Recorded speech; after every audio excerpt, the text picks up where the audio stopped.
The government of Trinidad and Tobago, in accordance with a decision taken at the meeting of the CARICOM heads of government held in Port of Spain in July 2013, agreed to establish a national committee on reparations. Each CARICOM member state has agreed to the establishment of a national committee which will feed into a CARICOM regional commission.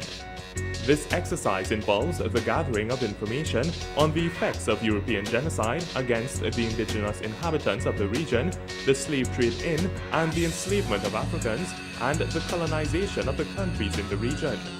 CARICOM's decision was made partly on the strength of several pieces of historical works by some of the region's scholars. These include dissertations by Barbadian professor Sir Hilary Beckles. One of his notable publications in this regard is titled Britain's Black Death. Now fast forward to April 19, 2014, on a stage at Chicago State University, this same academic, Professor Sir Hilary Beckles, chief architect of CARICOM's 10-point reparations plan, is delivering the keynote speech to hundreds assembled and thousands around the world, organized by the World 21st Century. Sisters and brothers, friends and comrades, it is my singular honor and pleasure to welcome and to present to you our keynote speaker for today's event.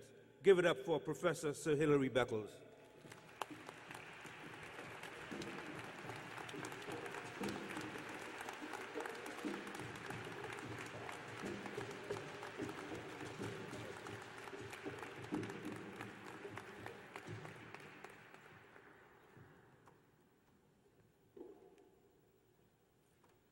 Honorable Minister Farrakhan,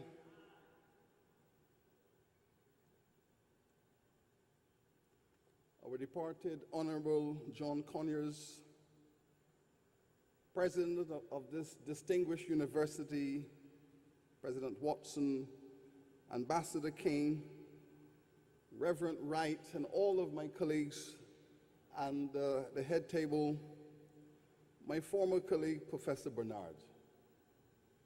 Professor Bernard was a professor on my campus just last year, and she packed up and came home. I was sad that she was leaving us, but I'm happy that she has come here to enrich this great university.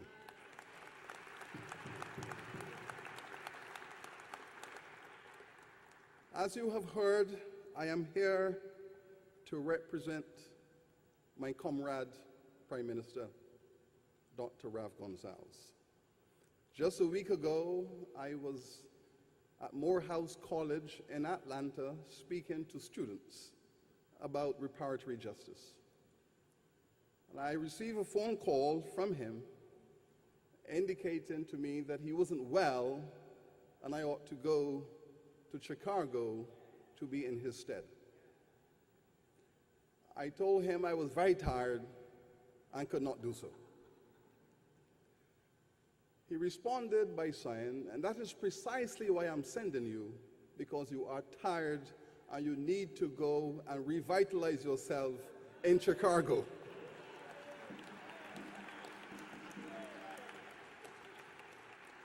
I have been here now just maybe 12 hours and already I'm feeling revitalized.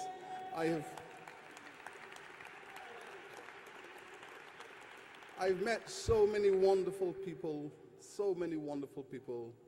and I reconnected just a few moments ago with Minister Farrakhan, who was on my campus in Barbados just a few months ago.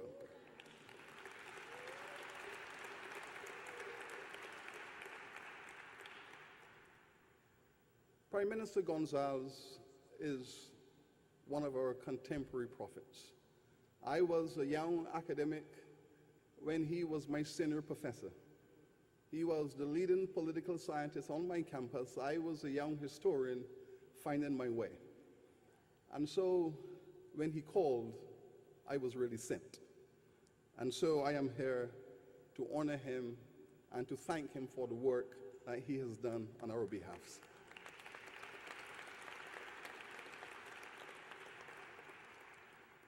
As I sat on the podium here, looking into this space,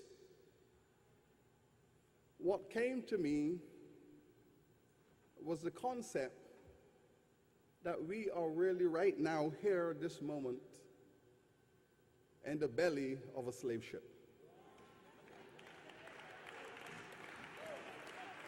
And I want you to look around at this environment. Just look at this environment and wonder for a moment if you were an enslaved African in the belly of the ship about to sail. Many of you have come from different states, different cities, but imagine now that you have come from Igbo, you have come from Yoruba, you have come from Fulani and Mandingo, and you're all now thrown together on the ship, and you're setting sail across the Atlantic. Now, 30% of you are not going to make it. 30% of you are not going to make that 12-week voyage across the Atlantic. 2/3 of you will survive. The question I would put to you now as survivors is this.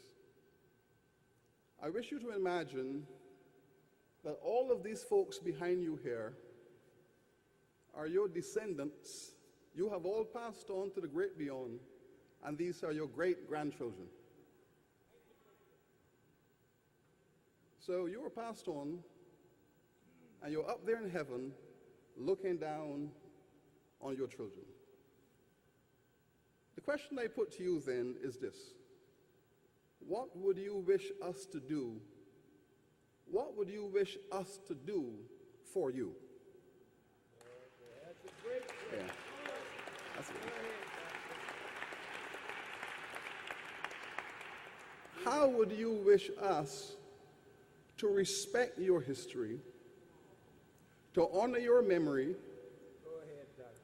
and to stand in solidarity with you?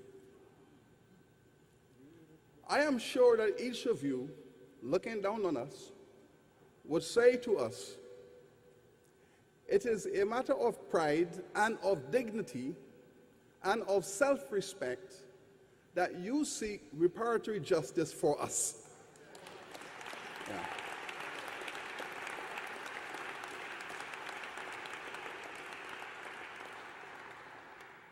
I have spent the better part of 30 years as a student of African and African diaspora history examining this journey. I know that there were many priests who could have avoided being captured and placed on the ship. There were many persons of privilege who could have avoided being placed on the ship. But those persons put themselves in harm's way to be on that ship because they knew that you needed them on the other side.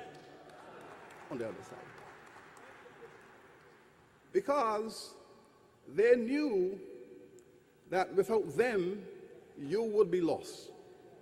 And that is why we have the Farrakhan's. That is why we have the Jesse Jacksons,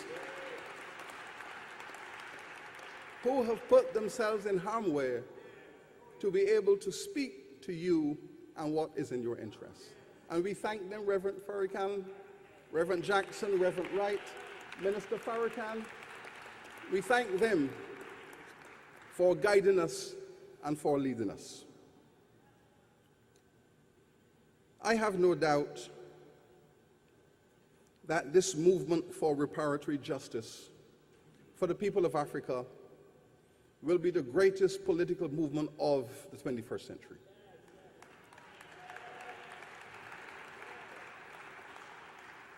All of our peoples dedicated all of their energy in the 19th century to uproot slavery. It took 100 years, 100 years to end slavery in this hemisphere.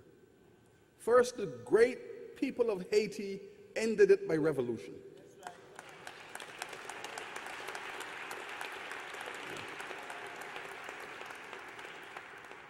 1804, January the 1st, the people of Haiti, having defeated the great Napoleon army, the British army, the Spanish army, and the French army, declared their independence.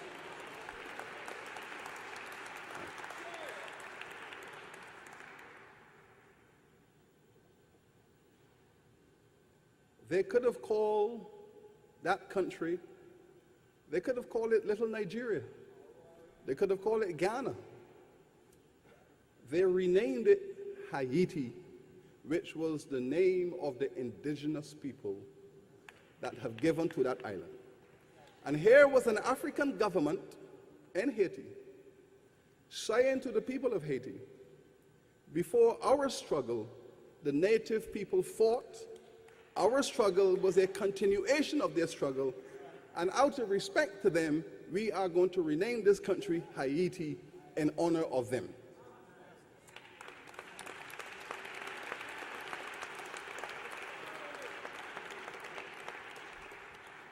Then we move on, the Danish, the English, the French, and ultimately, in the 1880s, the Spanish and Portuguese. 100 years, 100 years to eradicate this crime against humanity called slavery. Then we came to the 20th century, and we have spent all of the 20th century fighting for civil rights, for independence, nation states, equal rights, constitutional freedom. The struggle continues for another 100 years. And now we have come to the 21st century. And we're going to look out into this 21st century. And I can tell you that the people of Africa, wherever they are saying this century is the century where we will struggle for reparatory justice to the very, very end.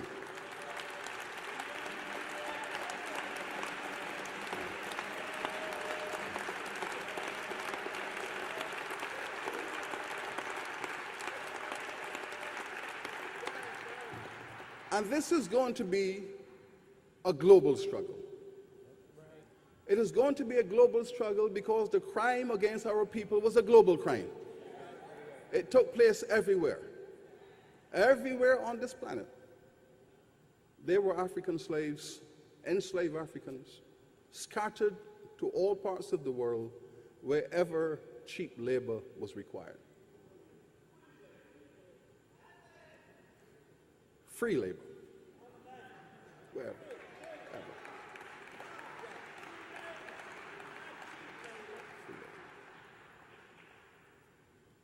Step by step, we are finding our footing. The question has been asked, why now in the Caribbean? Why now? Slavery was abolished 150 years ago. Why now? And we say, slavery was replaced by another 150 years of segregation and racial apartheid.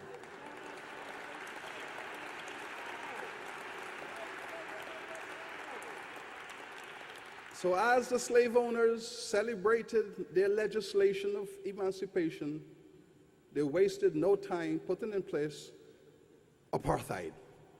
Another 100 years of apartheid. And so when the South Africans declared apartheid against our people in 1848, they were merely following what had been done in this country and in the Caribbean. Apartheid of 150 years. So we are now finding that confidence, our footing to declare our position and to take a stand. While I was at Morehouse College, a young man stood up and said, "Student, tell us about the Zong. We have heard about the Zong massacre. Tell us about it." All of you should go online and read about the Zong massacre, because that's a story that captures the essence of all I'm going to say to you in the next 10, 15 minutes. In 1781, a slave ship by the name of the Zong, Z-O-N-G, leaves the Nigeria coastline and is heading to Jamaica. It has 471 enslaved Africans on board. As a result of captain's navigational error, the Zong goes into the doldrums in the middle of the Atlantic. These are sail ships. Normally it would take 10 to 12 weeks for that slave ship to sail into the Caribbean or the American coastline. This captain lost the wind and the ship stalled. He has so much water, he has so much food, and he has so many people. And he made the calculation, we're not going to make it. He made the calculation, we're not going to make it. And so he threw 131 people into the ocean. Within 2 minutes, they were eaten by the sharks. The sharks used to follow the slave ships. Imagine this is 300 years of ships coming across the Atlantic. A third of the people are not going to make it. There is protein being thrown into the ocean by all of these slave ships. And so the sharks would follow the slave ships. 131 people thrown into the ocean and consumed.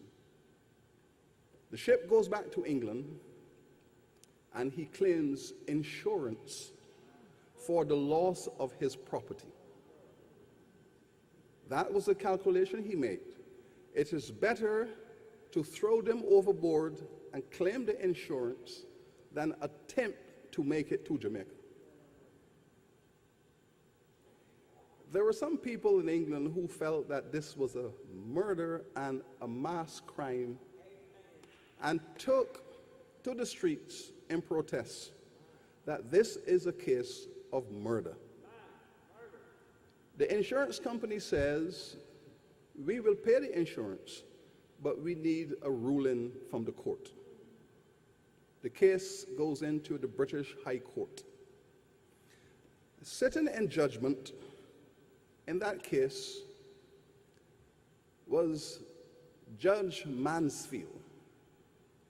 He argued that the company ought to be given full compensation for the loss of their property.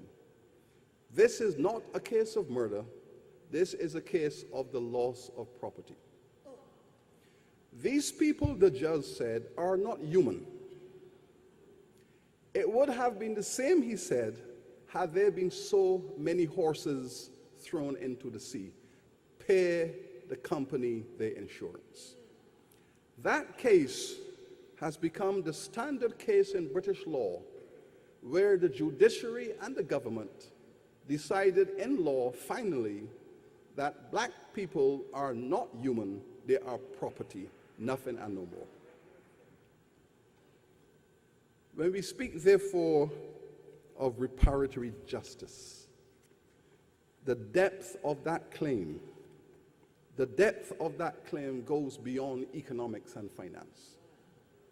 It goes to the deepest level of philosophical thinking about who we are as a species on this planet and our role within that history. And they must be held accountable for it.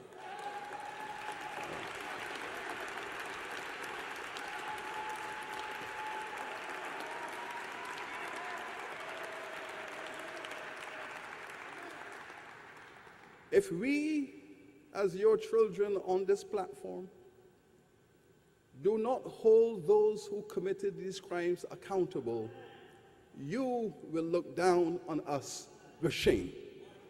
You will look down on us with shame. Our plan is to fight for that justice. We co-join our struggle as African peoples with the struggles of the indigenous peoples. In the Caribbean, where I'm partly where I originate and where I grew up, when the Europeans arrived, we had over 3 million people on those islands. Today, there are less than 30,000. It's a clear case of genocide. And we have in our collection, in our historical research, we have the documents where the governments of Britain and of France, the Netherlands, we have the documents where those governments were given direct and specific instructions to eliminate those people off the face of the earth. So we are not constructing this, we are not imagining this. We have the correspondence from the government directed to the governor: raise 200 soldiers and go into St. Lucia, St. Vincent, Dominica, and exterminate those savages off the face of the earth.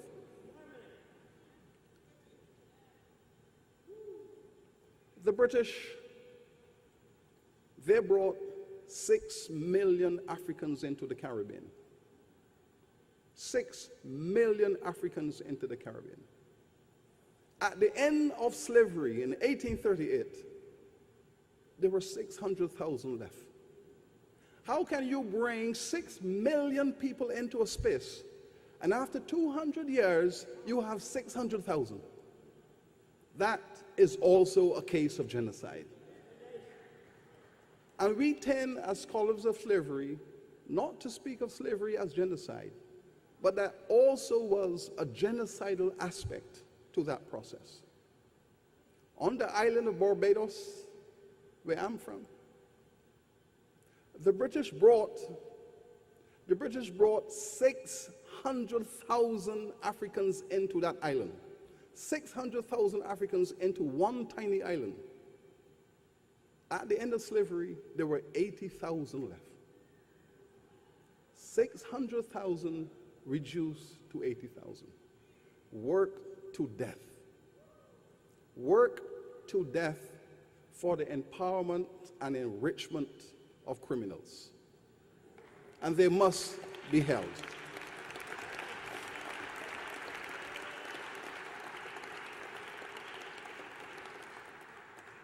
On the cover of my book, Britain's Black Debt, is a photograph that tells the whole story. On the cover of that book is a photograph I found in the British Museum that tells the story. The year is 1966. Queen Elizabeth II of Britain visits Barbados. And she goes to visit a sugar plantation to attend a banquet, and that plantation was owned by her first cousin, the 8th Earl of Harewood. So here is the 8th Earl of Harewood on a sugar plantation in Barbados on the year of the island's independence, visited by his first cousin, the Queen. And there's a banquet. That plantation had been in his family since 1782. They bought that plantation. The first Earl of Harewood bought that plantation in 1782 with 232 enslaved Africans on it. Plantation and the profits, that family became the richest family in England out of their slavery in the Caribbean. And so the first Earl, the second Earl, the third Earl, down to the 6th Earl, 1922, the 6th Earl marries the King's daughter, Princess Mary. Slavocracy marries into royalty. And out of that marriage of the slavocracy and the royalty, our Queen visits the site of that plantation.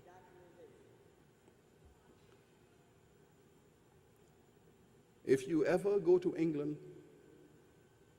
and you go to Yorkshire, and you go to Leeds, the city of Leeds, you will see the third biggest castle in England on 60,000 acres of land. And that was built by the Earl of Hereford out of his profits from slavery. And if you realize that the first company built by the British, the Royal African Company, 1672, was owned by King James II, who was the chairman of the board of directors of that slave-owning company. And all those profits from slave trading, the stock, you go through the archives, who were the owners of the stock? The stock of that slave trading company was owned by the royal family and all of their aristocratic friends. And they made the profits out of selling our people. And if you read the prospectus, when that company was established, it was established to supply 6,000 Africans per year to the colonies of Britain. And so, 1922, the royal family, who were slave traders, the Earls of Hereford, who were slavers, married to produce one line. And then they were on a plantation in Barbados. All of those enslaved ancestors are entitled to justice. They are entitled to justice.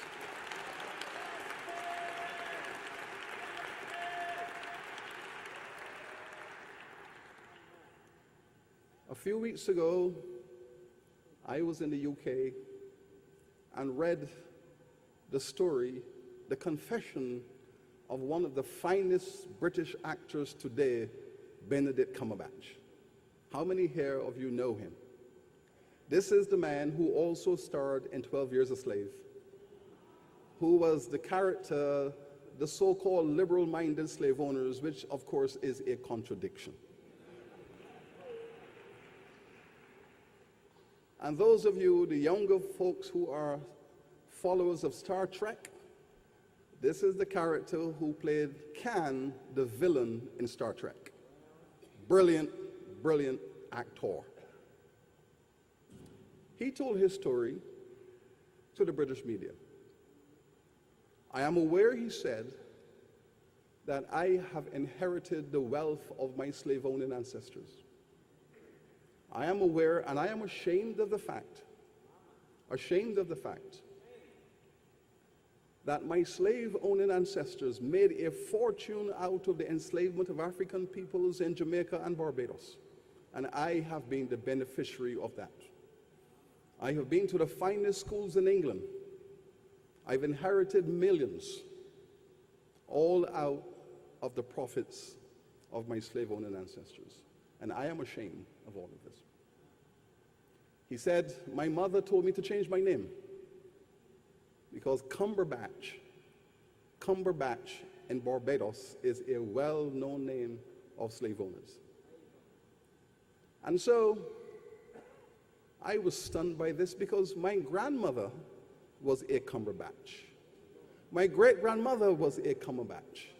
My great-great-grandmother were Cumberbatches. And guess what? My grandmother, my great-grandmother worked on the plantation owned by his family. And we have the same name. And so I want to meet him, the actor and the academic, spawned from the same plantation. The same plantation. It produced in him a great actor and a tremendous amount of wealth for his family. It has spawned in my family the same experience, tremendous pain. Tremendous pain. And therefore, the common history binds us. He has taken the first step to speak of his shame. I say the next step is to speak of your reparations.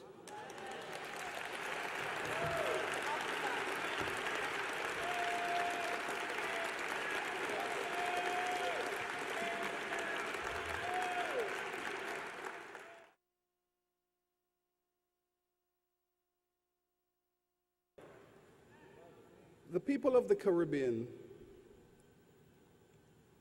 have been forced to realize, after 50 years of nation building, that they have inherited a royal colonial mess. That is correct. They have inherited a mess. When I was asked to submit my first report to the prime ministers and presidents of the Caribbean a month ago, I said to all of my heads of governments, what have you been doing in the Caribbean in the last 50 years since most of these countries have become independent? I said, Mr. Prime Ministers, Mr. Presidents, what you have been doing has been cleaning up the mess you have inherited from Europe.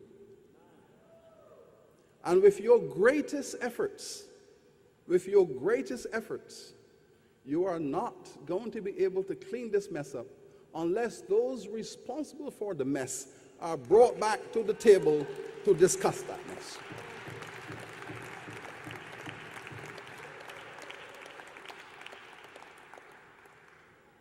That is the heart of the Caribbean Reparatory Justice Program. You know, the slave owners, they got reparations. When the British Parliament legislated emancipation in 1834, the slave owners stood up in Parliament, because most of those members of Parliament were the slave owners. In the House of Commons and the House of Lords, the vast majority were slave owners. And they stood up in Parliament and they told that Parliament, over the last 200 years, when we, the slave owners, have been bringing the wealth back to Britain to make Britain great, when we were bringing the wealth back to Britain out of slave trade and slavery, and we have turned this country into the first industrial nation, when we were building Britain with slavery, no one in this Parliament said anything. But now that Britain is on the path to sustainable growth, and the profits from slavery still important but not critical, suddenly there is moral outrage. Suddenly you have discovered that slavery is a crime. Suddenly you have discovered, after 200 years, that slave trading is a crime and crimes against humanity. Well, because of your newly found humanitarian instincts, you are going to pay us reparations. And that is what the slave owners said. The slave owners said there will be no emancipation without reparations for us. The British Parliament then agreed and voted £20 million to pay the slave owners for the loss of their property. Now, £20 million might seem to you to be a small sum today, but let me take you back to the economy of Great Britain in 1833. In 1833, £20 million represented 40% of the national expenditure.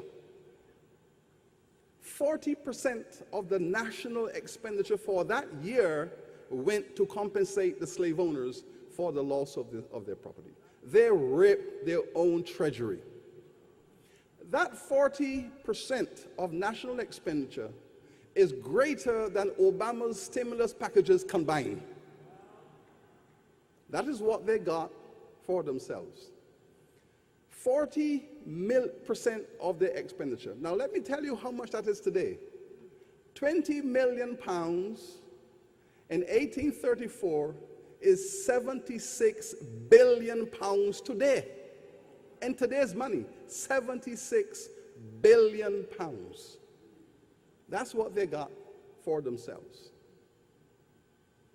And 40% of British national expenditure in today's money in today's money, 40% of British national expenditure would be 200 billion pounds.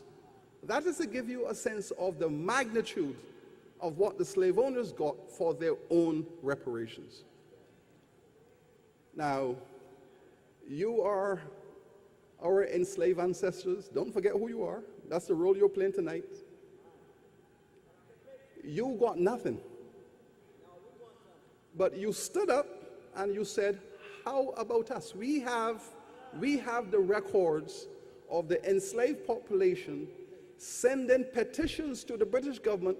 What about reparations for us? If you read the House of Commons debates, they were saying to the enslaved, be grateful that you have got freedom, go away. Be grateful you have got freedom, go away.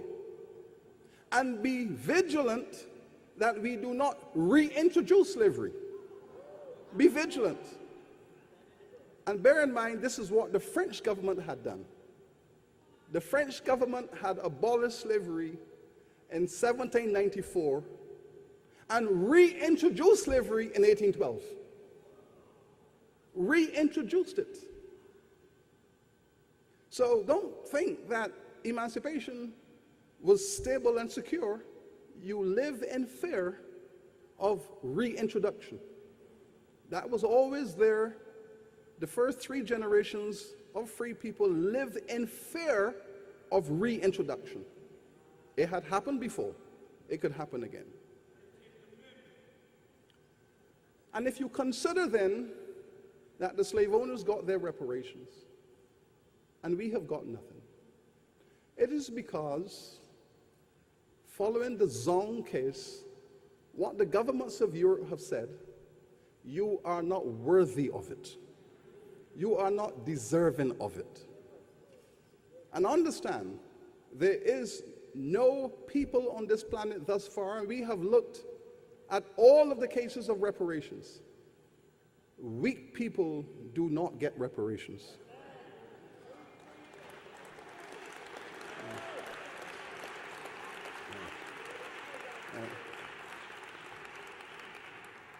Disorganized people do not get reparations.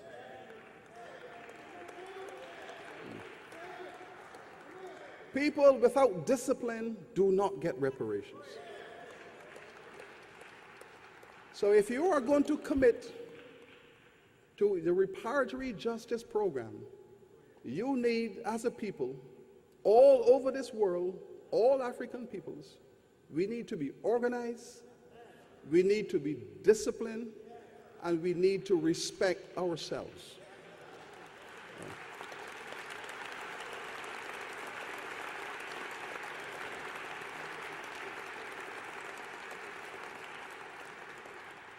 And let me give you the worst case scenario. In 2004, President Aristide of Haiti made a formal request to the French government for reparatory justice. And this is what he said. When Haiti became independent in 1804, every country in this hemisphere isolated Haiti. Every nation, every colony in this hemisphere, from Alaska to Argentina, every society in this entire hemisphere was based on African slavery. And here was one little country in the middle of the hemisphere that had declared slavery a crime against humanity and had placed in their constitution, Article 44, any person of African descent who arrives on the shores of Haiti shall be declared a free person and a citizen of the Republic. They put that in their constitution. So Haiti had declared war on slavery throughout the world, and they were on their own. And do not think for a moment that that constitutional provision was not taken advantage of. I am currently working on a research paper of a case where the Constitution was tested.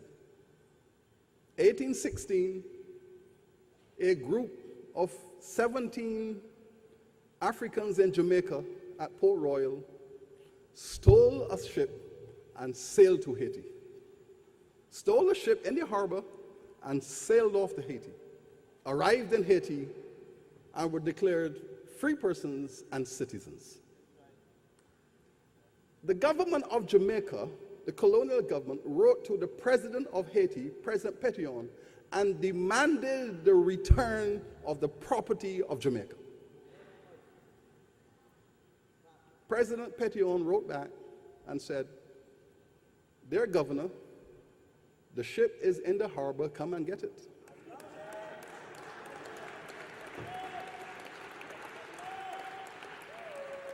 But as for these people who were aboard, our Constitution does not recognize slavery. They are now citizens of the Republic of Haiti. And we have all of that correspondence. For the next 50 years, African peoples from all the islands, from Florida, from the Keys, African peoples were flooding across the Caribbean Ocean trying to get to Haiti because it was the only place where you could become free and be a citizen. The boat people were going to Haiti. The boat people were going to Haiti. And we have that history. And so all the governments of Europe said, we are not going to recognize this new state until the French government, who they had defeated on the battlefield, recognizes the state. The US government said, we will not recognize Haiti until the French recognize Haiti. That's what they all said.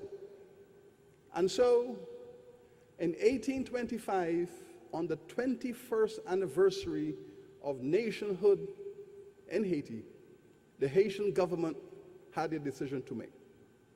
Celebrations are taking place in Port-au-Prince. 21 years of nationhood, of freedom. They have a choice to make. Should they continue to be isolated by the world economy? Or should they pay the reparations and be reinserted into the world economy? The Haitian cabinet sat and deliberated and took that decision, that to be re-established into the world of nations, they should pay reparations to the slave owners. And so the French government sent a team of accountants to Haiti to do an evaluation of the loss of property. 300,000 enslaved Africans were valued: cow, sheep, goat, horses, kitchen utensils. Everything the slave owners had lost was added up and calculated. And bear in mind that in 1825, there were 7 members of the cabinet of the country, 7 members of the cabinet who were former slaves. A value was put on them also, because they were former slaves. And that amount came to 150 million francs. And the Haitian government was told, repay the French people 150 million francs. Let me tell you, the Haitian government did not complete the payment of that reparation until 1948. From 1825 to 1948, and in that long century, the French government and people bled Haiti of all of its foreign exchange. We have done the economic history of Haiti, and some years up to 70% of all the earnings of the Haitian people were paid over to the French government in reparations. The impoverishment of Haiti, the driving of that country into poverty, lies at the doorstep of the French nation.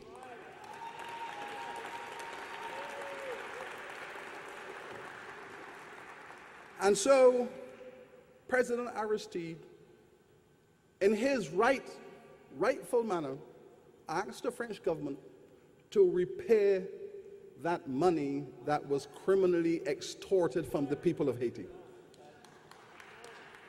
And we know that it was criminal extortion because when the cabinet of Haiti was meeting to make that decision, there were French warships in the harbor of Haiti. There were warships in the harbor of Haiti. You sign or we will invade. Extortion.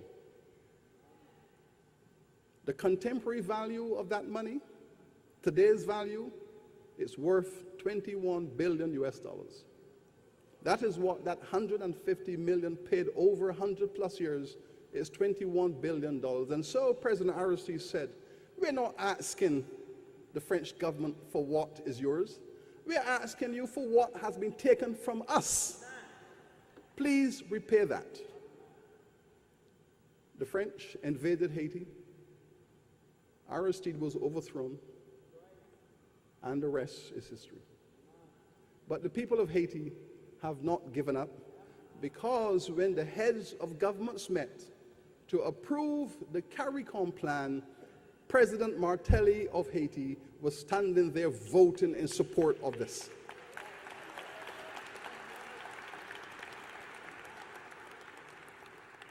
So what is the Caribbean Reparatory Justice Program, the 10-point plan?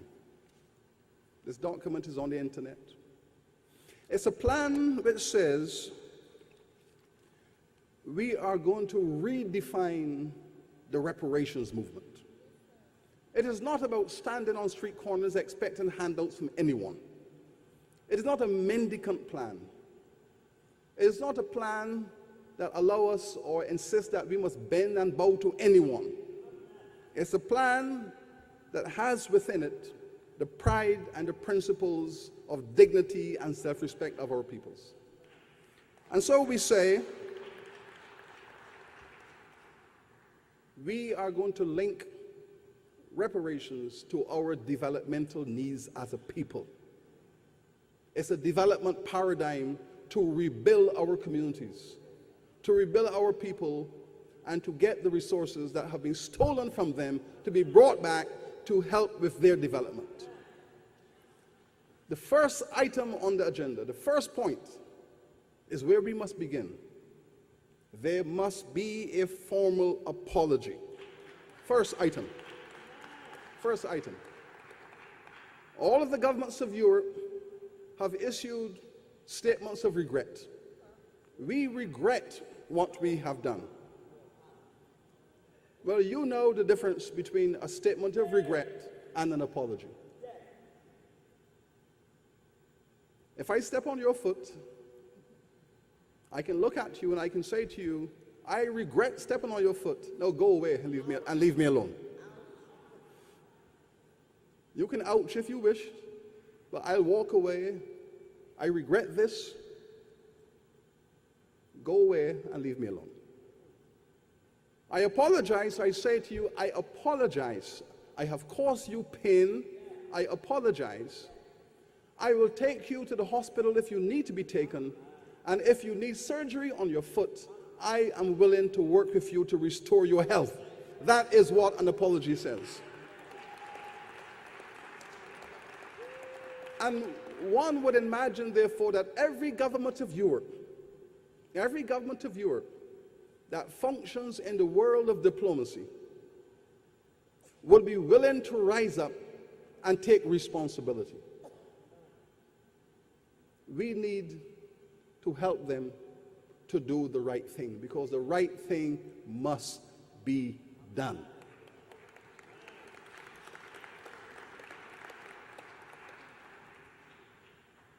We believe that until that apology is given to every African child, woman, man on this planet, the healing of humanity will not commence.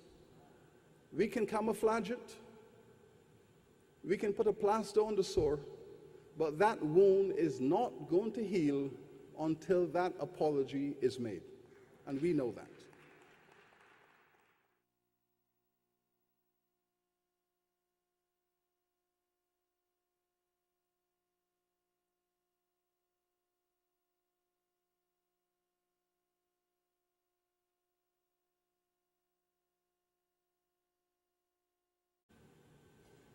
We are stolen people.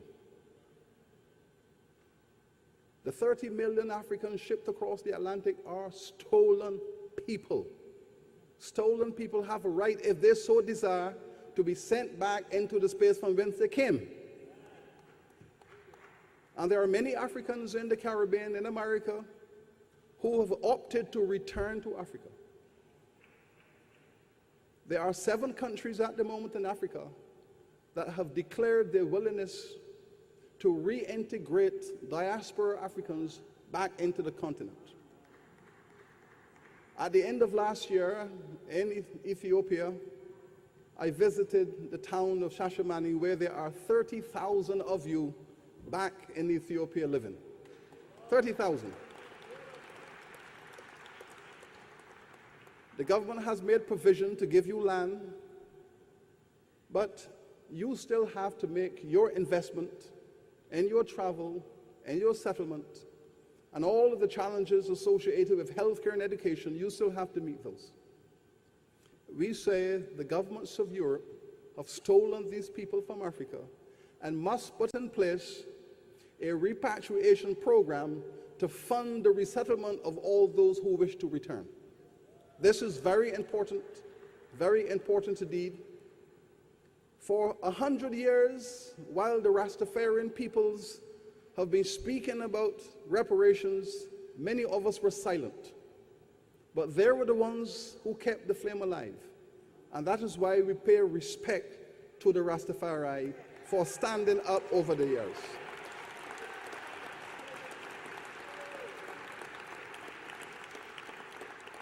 And many of them have returned. Some of them are having problems at the moment with the legal costs of accessing healthcare and education for their children. All of those issues must be taken on board and settled in a coherent program of repatriation.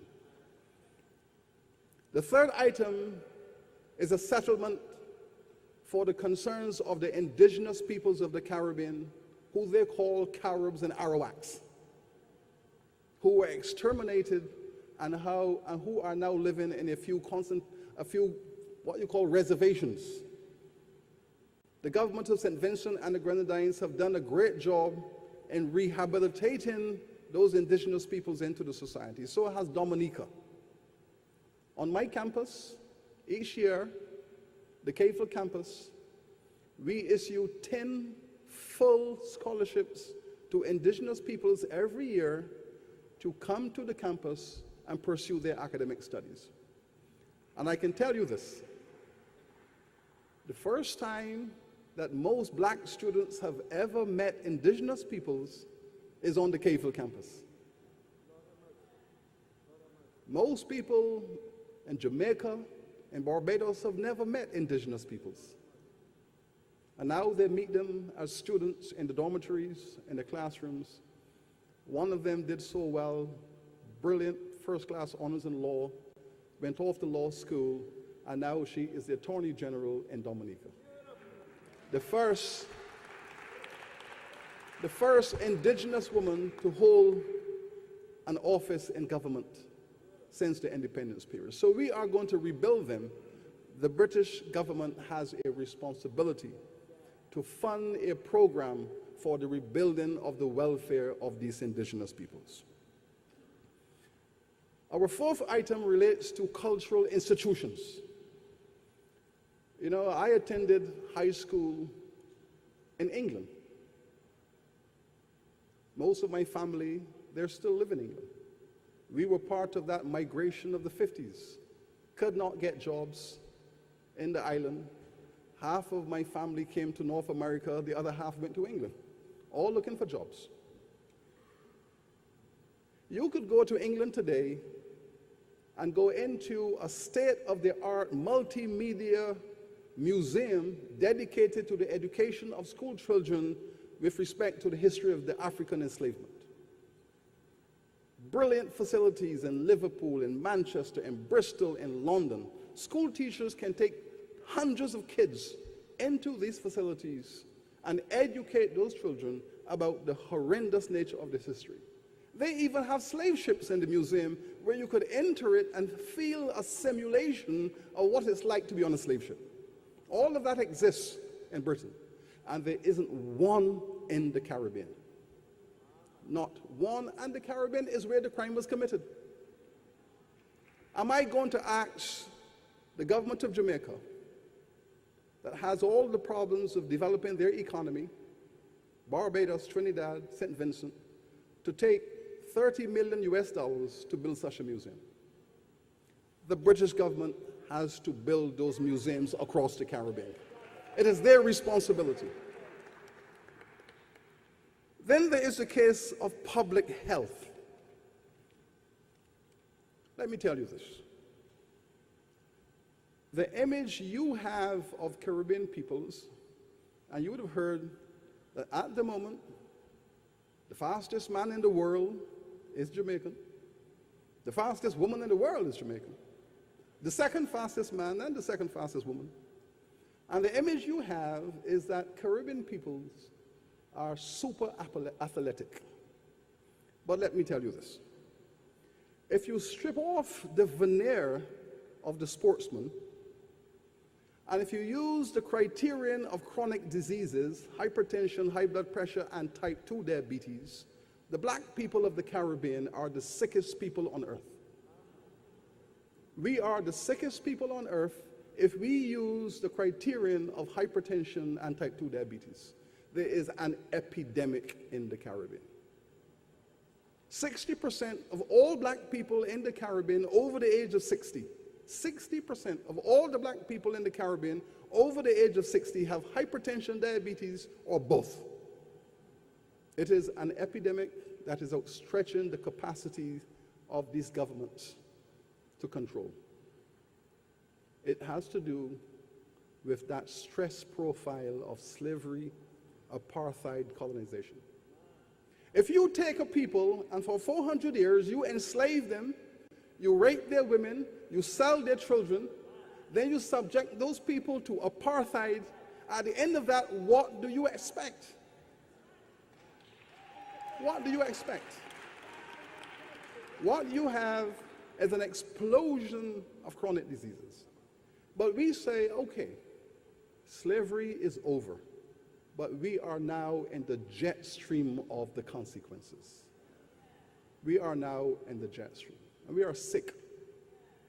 And if you go into a hospital, you're hypertensive, and there isn't a family anywhere in the Caribbean that half of their members over the age of 50 do not have a chronic disease.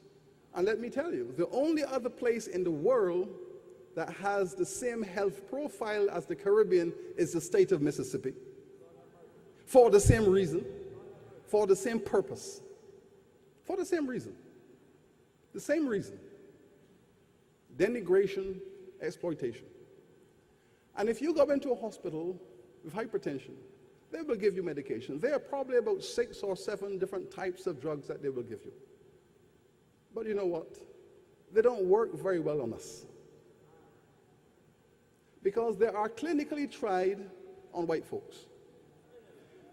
Hypertension drugs are drugs that are ingested, go into the bloodstream, the brain sends a message to the cells to open up to allow things to happen. With white folks, there is a 95% response to the cells and how the drugs work. With black folks, it's a 70% response, because we are different. But guess what? Guess what? The drugs work very well on the Africans in Africa. So the Africans in Africa have the same very good response as white folks. It's we who have been genetically modified by slavery. We are the ones who have the problem. We are the ones with the problem. We are the ones with the problem. And we go to the pharmaceutical companies and we say, okay, what is required? We need to do some pharmaceutical research, some biochemical research. It's just a matter of doing biochemical research, take some DNA samples, do all the cell work on the Africans in diaspora, and have the drugs adjusted a little bit to accommodate our genetic structures. And you know what the pharmaceuticals say? There are only 15 million black people in the Caribbean. Are we going to spend $50 million of research for such a small market? If the Africans in Africa had this problem, we would do it because there's a market. Well, there's just a few million of you. You have survived, and only a few million of you. We have been working in our medical faculty to do that pharmaceutical research, that biochemical research, to make the adjustments. And I can tell you, it can be done, but it is very expensive research. Very expensive research. And we say to the British and the French and the Dutch government, you must sponsor this research to help us to find the solution. Because many of the people in the Caribbean who have died of strokes, heart attacks, coronary diseases could be alive if we had the appropriate medication to treat these issues specific to us, because we have been modified by them through that slavery process. It's a major research undertaking. It needs to be done. And if we're going to save our lives in the future, this research has to be done, and these drugs must be adjusted. Then there's a question of illiteracy. Illiteracy.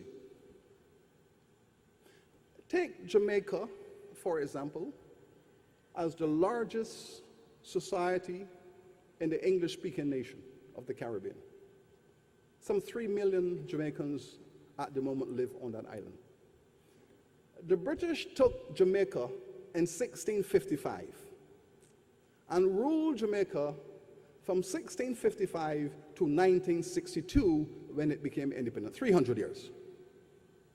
At the end of that process, when Jamaica became independent and the British moved out, Jamaican flag went up, 70% of the black people in Jamaica were functionally illiterate.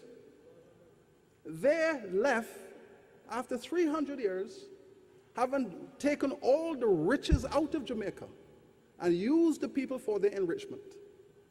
They left 3/4 of those black people in Jamaica functionally illiterate. And then say to the government of Jamaica, now go away and develop. Go away and develop. There is no nation on this planet, there is no body of economics that's available to us that can take a nation if 3/4 of its people cannot read and write and develop within 50 years. It is impossible. The government of Jamaica does its best, invests heavily in education. Up to 40% sometimes of the national budget goes into education and health, but the problem they inherited was so enormous. It is so enormous. And what is true of Jamaica is true of every other island across the region in terms of the challenge of uprooting illiteracy and making sure that all of our people have a shot at college. We say to the British government, you have created this context. You need to come and work with us on an education program to rebuild the intellectual and academic competencies of our people, because you drove them into illiteracy.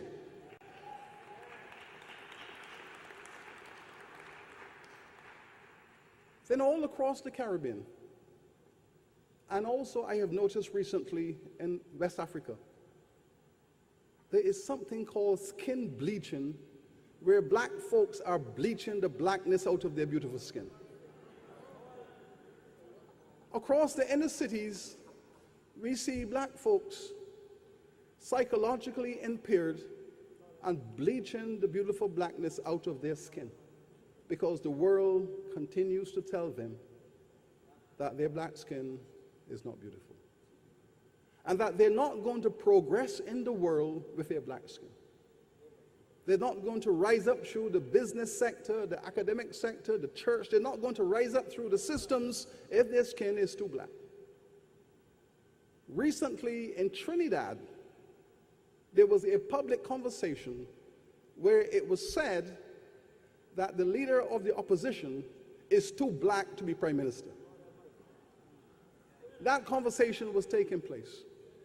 Across the region, there is still this challenge What are we going to do to put an end to this?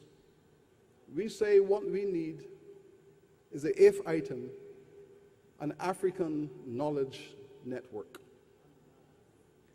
School children across the Caribbean, school teachers, ought to be able to take hundreds of children every summer to West Africa to attend other schools, partner with other schools, and have cultural education to be reinserted into their past. Every Caribbean school should be paired with an African school, and those kids go out there on summer tours and rediscover their ancestral roots. That is required to rebuild, because we are the only people on this planet that do not know specifically where we are from. And that is the damage that has been done. I spend much of my summers in Europe, attending the archives across those capitals. I see white folks from North America who know exactly which village their ancestors came from.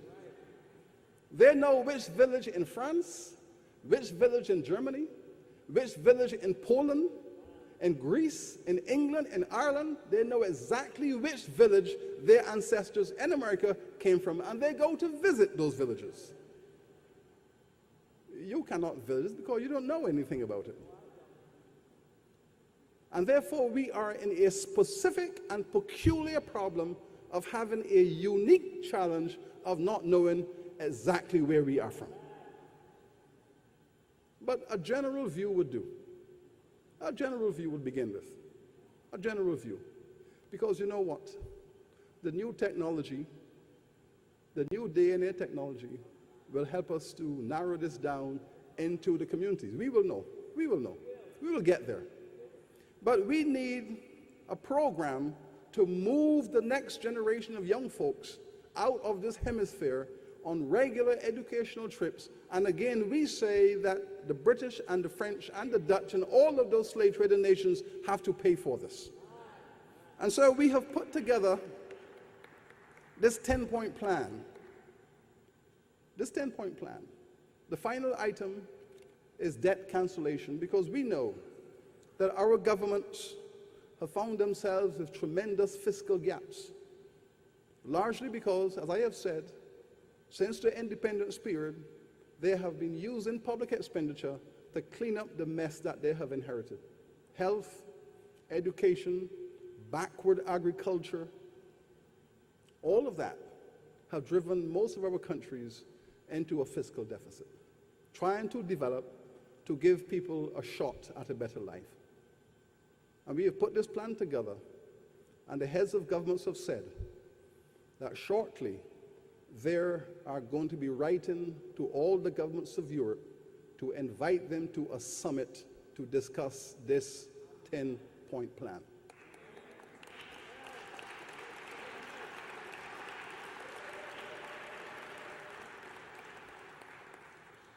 And our heads of governments have been very clear. They have said diplomacy must be given a chance to work. Diplomacy must be given a chance to work. We are going to invite them into a summit, into the context of international diplomacy, to speak about this legacy and to speak about reparatory justice. It is and will be a phenomenal movement in the history of the world. It will be a great moment. It will be a great moment. I hope that those governments of Europe will accept that invitation from CARICOM to sit in a formal roundtable to discuss this legacy of the crimes they have committed. We hope, all well-meaning people do hope, that they will accept that invitation and have a forum in the spirit of human reconciliation. But in the event that they do not, there is an International Court of Justice where we will go to seek justice. I am an academic, and my training insists upon forms of conversation that touches upon the human imagination. We, as academics, we work on the assumption that humanity, given the right context, will do the right thing. We must proceed on that basis because we are academics. That in the right context, with information and knowledge, and with human goodwill, solutions can be found. In the Nuremberg trials in Germany, there was no precedent to handle that kind of situation.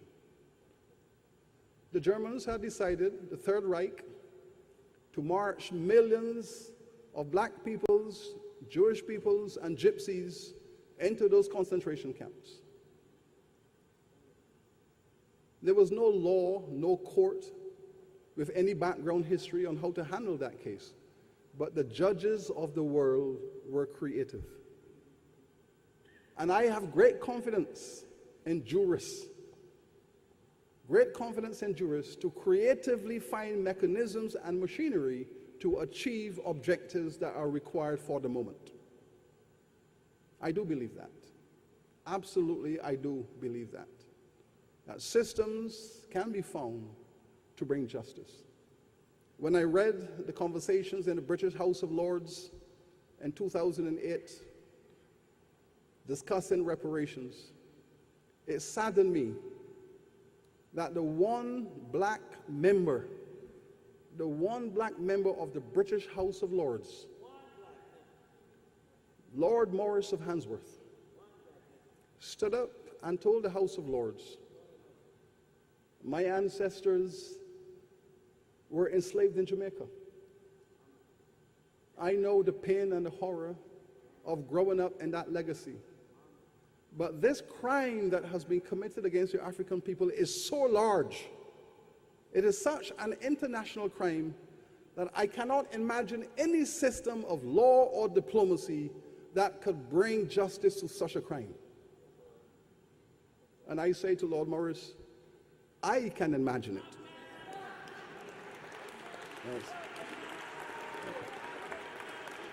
Because if you cannot imagine, if a crime is so large that your imagination cannot be wrapped around it in order to find a path to justice, I say collectively all of us in here can find that path.